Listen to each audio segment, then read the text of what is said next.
Hi everyone, welcome to Nickelton Times Roundtable series. This is the International Relations and Policy Cluster.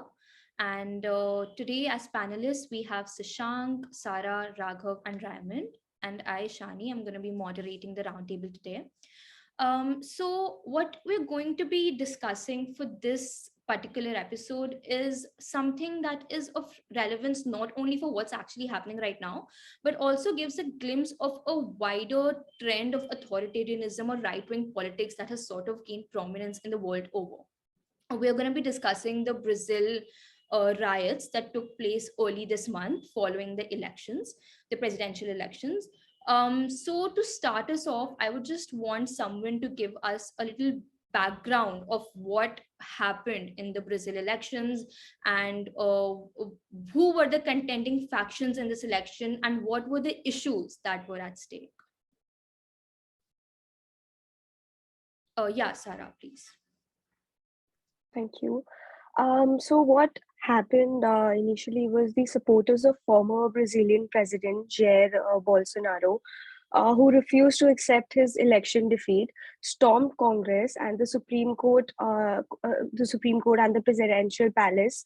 And a week after the inauguration of the leftist rival, President Luiz Inácio Lula da Silva, uh, these scenes were reminiscent of those at the United States Capitol in Washington, D.C., which almost exactly was 2 years ago, wherein thousands of supporters of Brazil's former president Jair Bolsonaro stormed the country's Congress and Supreme Court and the presidential offices in the capital, Brasilia, on January 8th. They broke windows, set off fires, fought with the police, and raised slogans. And they also draped themselves in Brazilian flags, announced that the country and the Congress belonged to them. They also filmed all of these on actions on their cell phones. Further, hundreds of supporters of former Brazilian President Jair Bolsonaro stormed three of the most emblematic official buildings, which I mentioned above, which were Supreme Court presidential offices. The demonstrators partook in violent protests at the Supreme Court. Congress offices. Despite more than 4,000 protesters taking the streets of the capital, police presence was minimal, and rioters were armed with sticks and committed vandalism, including destroying pieces of art such as Chinese Polynesian vases that were there in the president's office. Now, the question arises: who were these writers? So these writers were incumbent. Brazil President Lula's has termed these writers as fanatical faces. He also said that these riots were unprecedented in the country's history. The protesters who ransacked the presidential palace, Supreme Court, and the Congress in Brazil have claimed that they have far-right supporters of the former President Bolsonaro. According to me, the issues at stake in this matter were that the Brazilians flocked outside a regional military facility to denounce what they described as an unfair or stolen election, while defying a recent Supreme Court order to free up roads and public spaces. So this was a major issue that they violated the direct Supreme Court's order. Further, many protesters were anticipating that a report by the Ministry of Defense, which Mr. Bolsonaro has sought to involve in the election oversight, would substantiate their claims. However, the document published in November proposed improvements to address some flaws in Brazil's electoral systems, but it did not find any evidence of such fraud that was claimed. Yeah, I think that's about it. Thank you, Sarah. That's a very comprehensive background of what was happening. So moving on from that, you mentioned how the direct cause or one thing that the reason for the rioters to protest was that they rejected the elections outcome, and they said that the elections were a fraud and it was not done in a free and fair manner. The machines were tampered with, etc.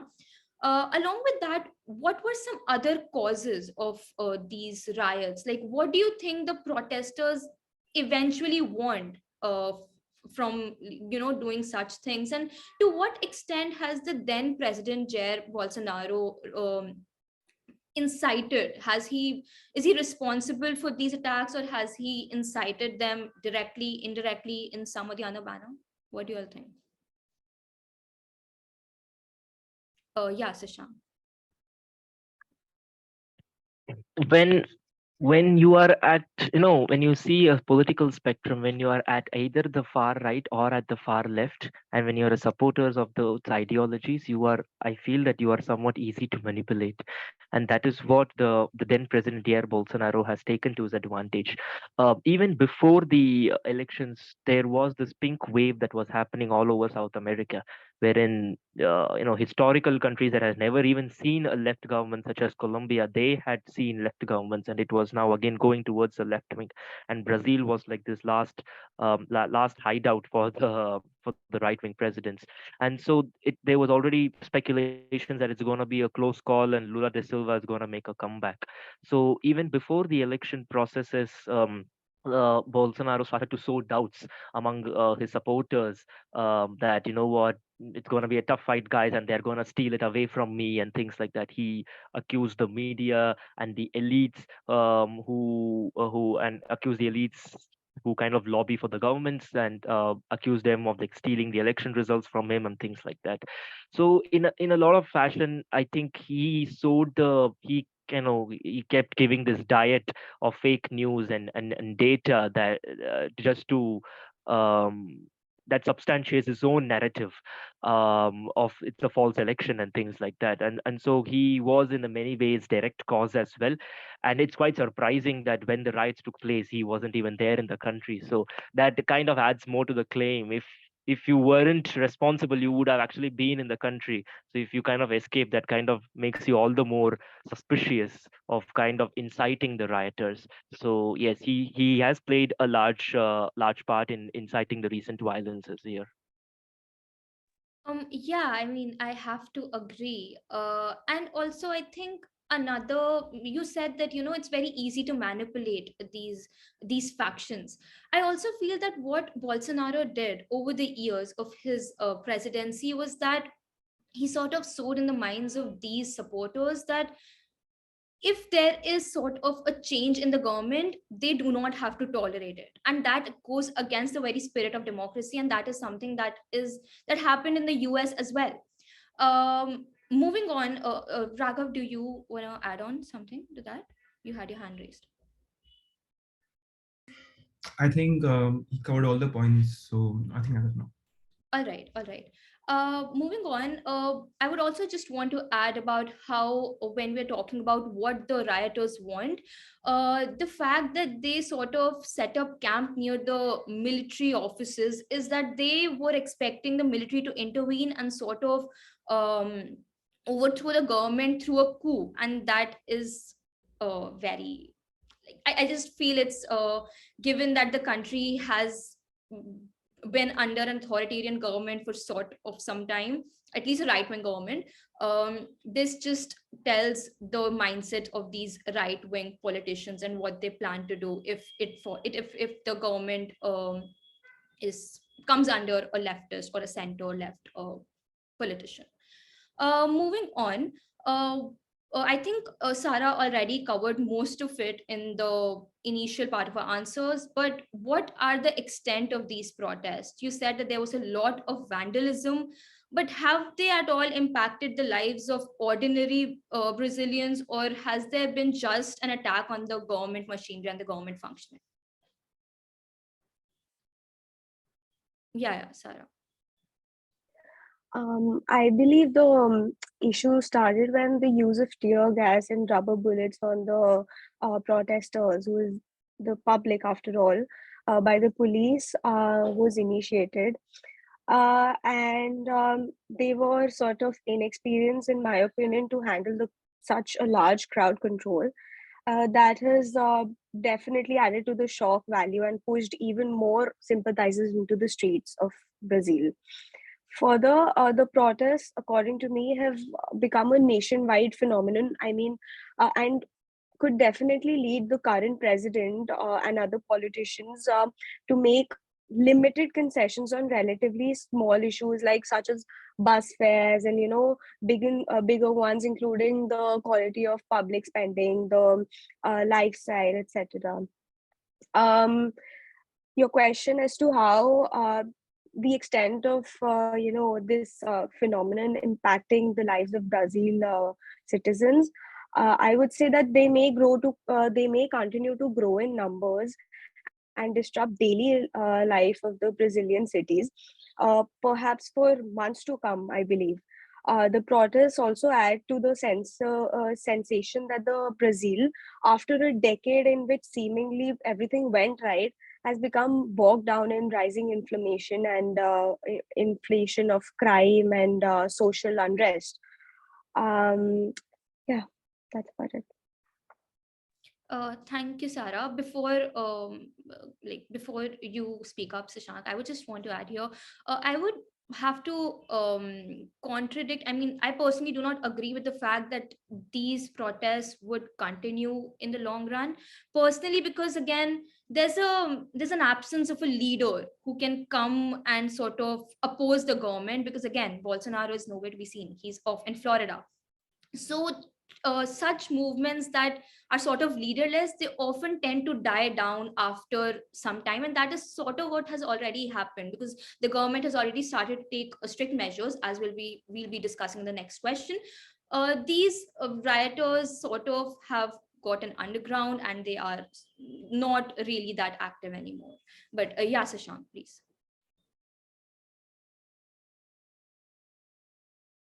Yeah, just adding on a little bit more to Sarah's point as well as your point. The Brazilian people have actually suffered a lot already. Their the COVID situation in Brazil was quite bad, and there was no a curfew as such or any a lockdown as such that was as stringent that we saw either in India or in the Western countries. Bolsonaro he had opened up the economy very early. Well, that did aid the economy a little bit because they were able to recover a lot, but at the same time they had a lot of debt. And at a time when your economic when there's political instability and economic crisis that's happening, and then you have this social insecurity as well, now that's a recipe for disaster. So all of them really came together at the same time. And now this violence, it's quite unprecedented for the fact that it is so violent that the people, as you said in your previous point, the supporters are so radicalized that they were asking the military to step in. Normally the military is autonomous here. The military sees the situation and they're like, you know what, I need to barge into it, and then they go here. But here the supporters themselves are inviting the military, and that's the scale that we need to see about it.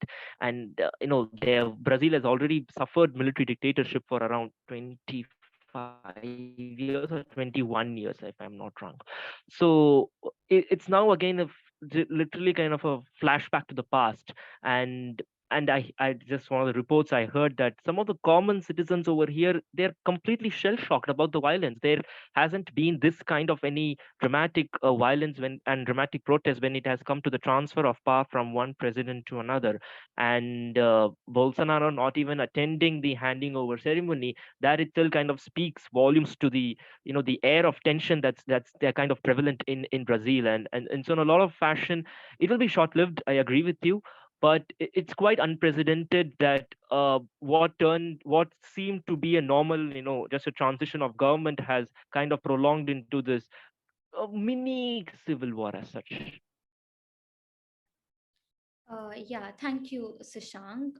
So moving on, as I already mentioned, what has been the reaction of the new Brazilian government under Lula da Silva, and how successful have they been in suppressing the violence and safeguarding the newly elected government? Yeah, Ryan.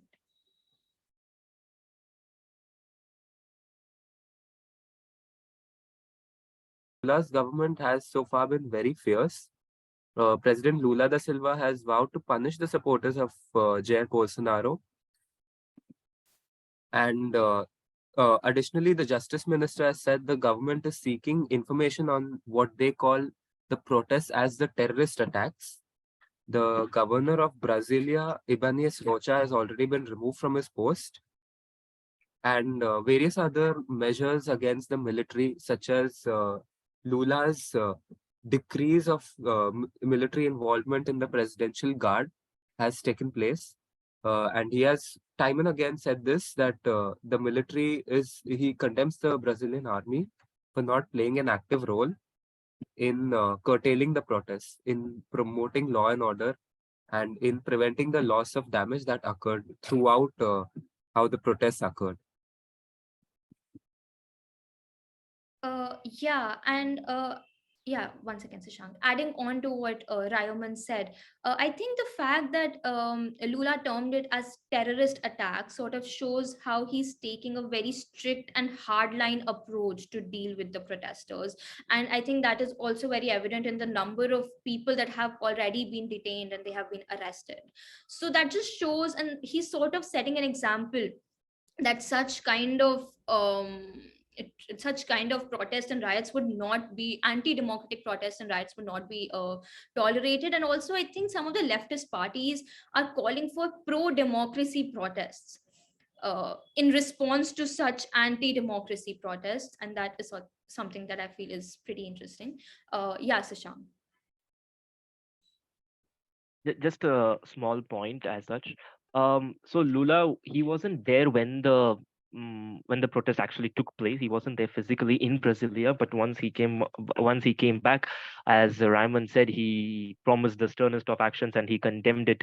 He blamed Bolsonaro directly and squarely and said that he is responsible for inciting the violences once again. But just to show the extent once again of the Brazilian protest and how serious they have taken it, they have imposed like emergency, a state of emergency in the country over there, at least in the Brazilian province there in Brasilia. That's like section 144 basically for them. So again, coming back to your point, just adding on to it kind of shows the magnitude that has happened, and wherein all the leftist parties are now again coming together and calling for again pro democracy, transition of power over here. And the Supreme Court has also been, they were also vandalized. The Supreme Court has also said that you just barged into us and know what the hell. And they have called the allegations of Bolsonaro and his supporters quite ludicrous and baseless claims that have been made, and promised that the sentence, there is no precedent for what these people have done, and for that these people must be punished. And so that's what is the general sentiment that's actually felt across Brazil. Right. Thank you, Sashank. Moving on to our last question, and it's like a very popular narrative that has been quite talked about, especially since the Brazil protests, and not just actually after the protest took place, but even before the election results were announced, when people were sort of anticipating that something like this would happen, as Sashank has already mentioned, the pink wave. So can we draw any parallels between the current election related violence in Brazil to the storming of the Capitol building in the US in 2021? And to what extent do you think Bolsonaro supporters they drew inspiration from the rhetoric of Donald Trump?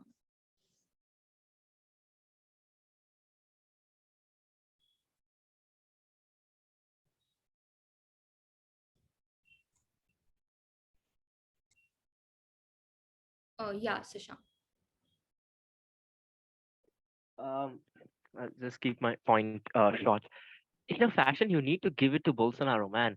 He has been always claimed, he has publicly proclaimed that he's like this tropical Trump guy. I will also free markets, free institutions, and things like that. And so now, when he's losing power, he's again emulating Trump. So at least man's sticking to his ideology. So that's the fashion. When they see that when these far right, very very populist leaders, despite their radical moves, they're still very very populist. So when they lose power, they, and especially the US Capitol riots, kind of showed them that, look, if even the biggest of democracies and one of the oldest of democracies, that they are like, US likes to take this father image of democracy, if they themselves could have the guts and kind of go and storm into the capital to get what they wanted, essentially, which was that, then even we can do that. Of course, we have had military dictatorship. Come on, we can do it way better than you guys storming into the capital and all. So I think that was the plan, and that's where the inspiration was drew from. If a guardian of democracy could actually step down and take the necessary actions that was needed to restore power, then even we can, and we have the leverage rather, and we wouldn't get this international condemnation, not a lot of international condemnation, if we were to follow the same president and take the and follow the same route. Yeah. Raymond and then Raghav.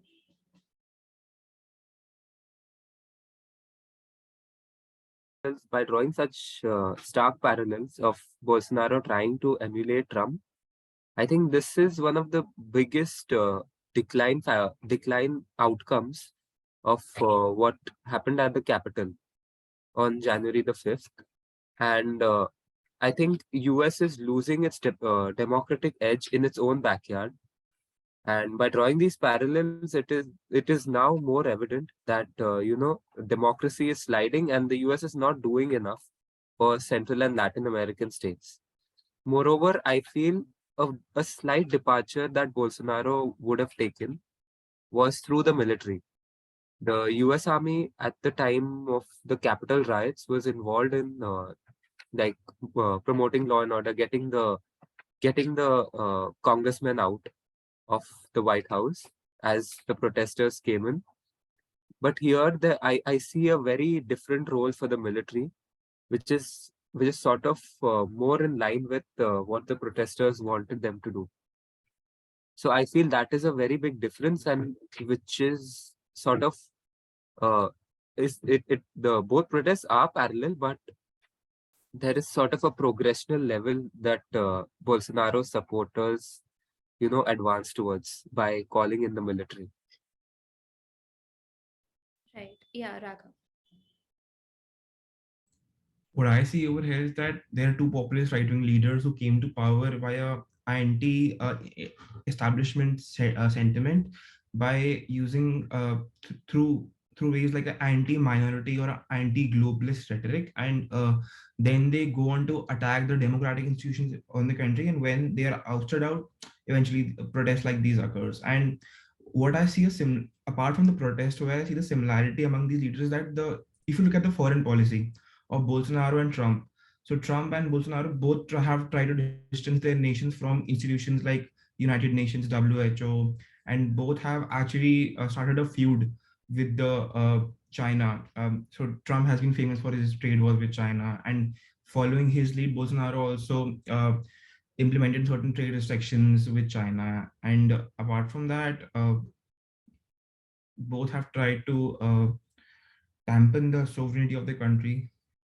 That's it. Right. Yeah, and just adding a little bit to what all of y'all have said. I think another parallel that can be drawn between the two, adding on to what Sashank said, that these supporters, of course, they were inspired in the sense that they knew that if it did not get so much of international condemnation, and this is something that can be done, so we can follow the same footsteps. But also the method of organizing the riots, so from what I read was that most of them, they use social media, and by spreading disinformation, by spreading false news and propaganda, they were able to sort of organize and mobilize the people. And that is something that happened in the US as well. The social media was where most of their organization was executed. um, so having said that, I think we've had a fruitful discussion and we come to an end. We began with the discussion of the background of the Brazil riots, then we moved on to discuss the causes, the contending factions, and the extent of these protests. And then we talk about the reaction of the government and of the army, and what course the protests can eventually take. And finally, we conclude by discussing the parallels between the Brazilian riots and the US Capitol riot that happened in 2021. So thank you everyone for joining, and we'll see you in our next episode.